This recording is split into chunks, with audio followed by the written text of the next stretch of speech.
Right, okay, here's a series that we're going to have a look at, see whether it converges or diverges. So each individual term is obviously getting smaller and smaller, because there's 7/8, the next one will be 9/16, etc.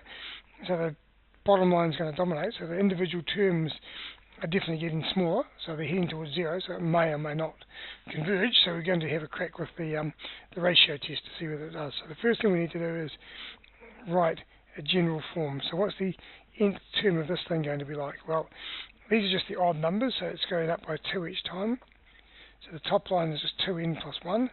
Okay, so for our this is u0, u1, u2, u3. Okay, so when n is equal to 0, 2 times 0 plus 1 gives us that. When n is 2, which will be this one, 2 to the power, so 2 times 2 is 4 and 1 is 5. It all works. And the bottom line is just 2 to the power of n. Okay, so 2 to the power of 0, 2 to the power of 1, 2 to the power of 2, 2 to the power of 3. So the bottom line's doubling each time. And then to do the ratio test, we also need the n plus 1th term, which just means that wherever we see an n, we replace it with n plus 1. Yep. And that top line we can expand out, so we get 2n plus 2 and another 1 is 3. And the bottom line is pretty nice like that, so we'll go with that.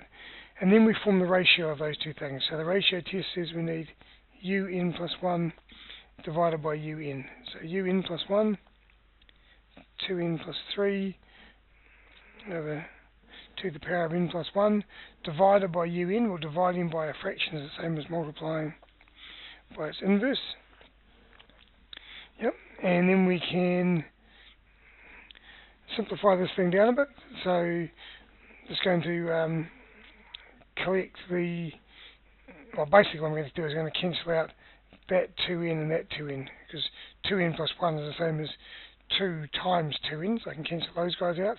So on the top I'm going to be left with 2n plus 3, and on the bottom 2 lots of this thing, which is 4n plus 2. Okay, so what I did there, I just said that 2n plus 1 is equal to 2n times 2 to the power of 1, which is 2 lots of 2n, and then I cancel out the 2 n's. Okay, and now, so I've now got a reasonably nice expression for my ratio, and what I want to do now is ask the question, what happens as n gets really, really big? So the limit as n goes to infinity of 2n plus 3 over 4n plus 2. Okay, you can do this intuitively.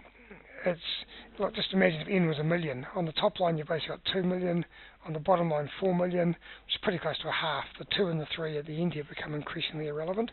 So the limit as n goes to infinity of this thing is a half, but we'll do it formally as well. So it's the limit as n goes to infinity.